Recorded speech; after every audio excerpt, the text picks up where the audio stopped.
बिस्मिल्लाहिर्रहमानिर्रहीम। मैं रूहुल अमीन अल-करीम public high school में इस्लामियात पढ़ाता हूँ। मेरे अज़ीज़ तलबा व तालिबात, इस इस्लामियात में साहिब किताब ने जो अबवाब दिए हैं वो 5 अबवाब हैं, जिस पे पूरा इस्लामियात मुबव्वब है और मुअन्वन है। तो इसमें इंशाअल्लाहुल अज़ीज़ इस पहले लेक्चर में मैं आपको ये जो पहला बाब में उन्होंने हिफ्ज़ कुरान और नाज़र कुरान पर गुफ्तगू की है, उसके मुतालिक मैं आपसे इंशाअल्लाहुल अज़ीज़ कुछ गुफ्तगू करूँगा। साहिब किताब का ये एक निराला और अनोखा अंदाज़ है कि उन्होंने इस पूरी किताब इस्लामियात की जो शुरुआत की है वो कुरान अज़ीम शान से की है। मेरे जहन में इसकी एक वजह ये आती है कि मुसन्निफ़ जो साहिब किताब है उनकी नज़र में, उनके जहन में कुरान की एक अज़मत थी, कुरान का एक दर्जा और उसका जो अपना मुकाम था वो उनके जहन में बैठा हुआ था। इसलिए उन्होंने पहले कुरान अज़ीम शान से इब्तिदा की, उसके बाद और मज़ामीन को इंशाअल्लाहुल अज़ीज़ ज़िक्र करेंगे।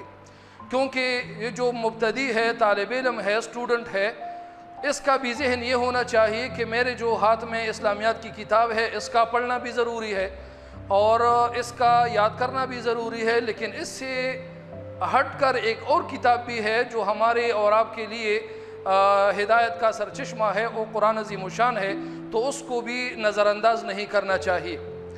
आप देख रहे हैं कि इस पहले बाब में साहिब किताब ने कुरान अज़ीम शान के जो जुज़ियात बनाए हैं उसमें अलिफ जुज़ में उन्होंने नाज़िर कुरान करीम का ज़िक्र किया।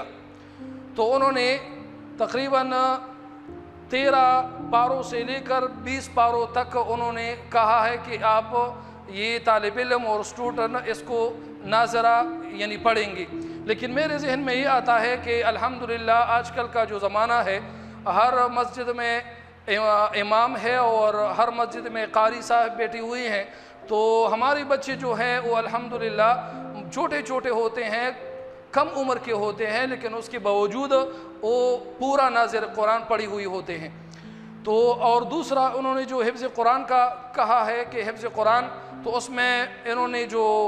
सूरत ज़िक्र की हैं, तो पहली सूरत उन्होंने सूरह ज़ुहा का ज़िक्र किया है कि इसको ज़ुबानी याद करेंगे, और दूसरी सूरत उन्होंने सूरह ज़िलज़ाल का ज़िक्र किया है, तीसरी सूरत सूरह अल-क़ारिआ, और उसके बाद कुछ दुआएं उन्होंने बतलाई हैं कि इनको ये जो तालिब इल्म है, ये जो स्टूडेंट है, इसको ज़ुबानी याद करेंगे। तो इंशाअल्लाहुल अज़ीज़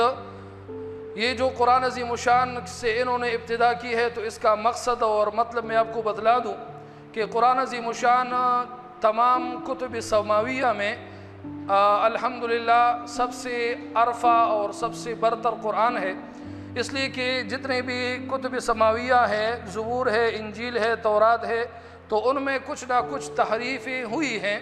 और अल्हम्दुलिल्लाह ये कुरान अज़ीम शान जिस पर हमारा ईमान है और जनाब नबी करीम सल्लल्लाहु अलैहि वसल्लम पर उतारा गया है, तो ये कुरान अज़ीम शान तहरीफ़ात से बिल्कुल पाक और मुनज़्ज़ह है। और उसका वजह मैं आपको बता दूं कि कुरान अज़ीम शान की ज़िम्मा अल्लाह जल्ल शानुहु ने ख़ुद ली है। अल्लाह जल्ल शानुहु फरमाते हैं, लक़द अल्लाह जल्ल शानुहु फरमाते हैं, नहनु नज़्ज़लना ज़िक्र व इन्ना लहु लहाफ़िज़ून, कि हमने कुरान को नाजिल किया है और हम ही इसकी हिफाजत करेंगे।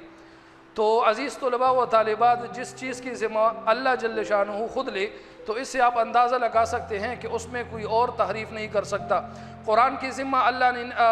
तौरात की ज़िम्मा अल्लाह ने नहीं ली, इस तरह ज़बूर की ज़िम्मा अल्लाह ने नहीं ली, इंजील की ज़िम्मा अल्लाह ने नहीं ली। उसके बारे में नहीं फरमाया कि मैंने इस कुरान तौरात को उतारा है और मैं इसकी हिफाजत करूँगा, या इस तरह नहीं फरमाया कि मैंने इस ज़बूर को उतारा है और मैं इसकी हिफाजत करूँगा, या इस तरह इंजील के बारे में नहीं फरमाया कि मैंने इंजील को उतारा है और इसकी हिफाजत करूँगा। लेकिन कुरान अज़ीम शान के बारे में अल्लाह ने ख़ुद फरमाया कि हमने इस कुरान को नाजिल किया है और हम ही इसकी हिफाजत करेंगे। तो क़यामत के सुबह तक इंशाअल्लाहुल अज़ीज़ इसमें किसी किस्म की शक व शुबहा और किसी किस्म की तहरीफ़ की बिल्कुल गुंजाइश नहीं।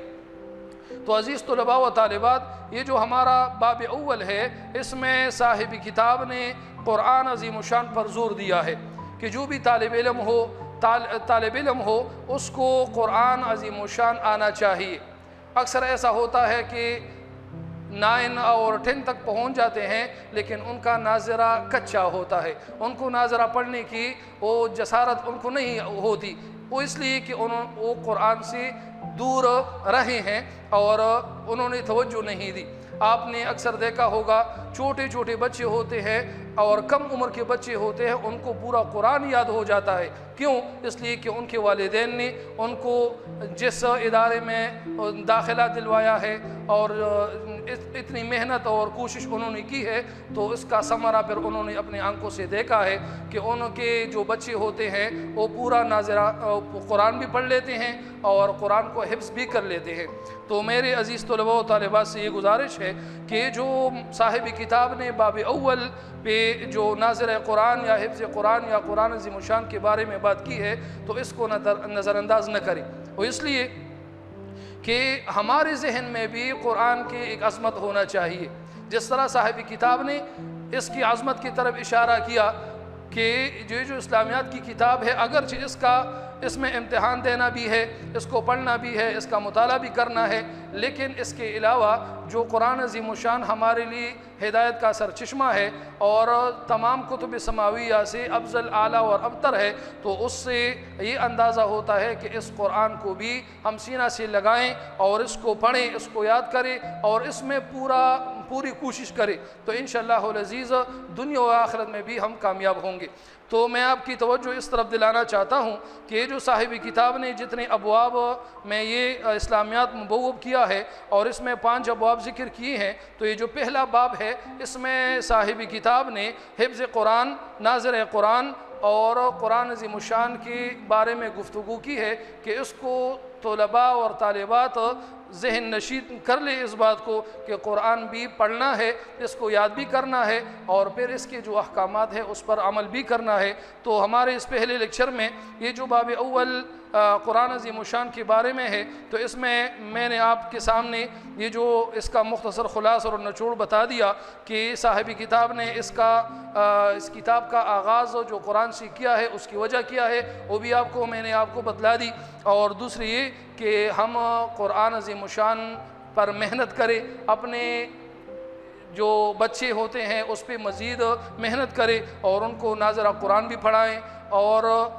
حفظ قرآن بھی ان کو کرائیں، تو انشاءاللہ العزیز ہمارے لیے یہ دنیا اور آخرت کی کامیابی ہوگی۔ ھذا وآخر دعوانا ان الحمدللہ رب العالمین۔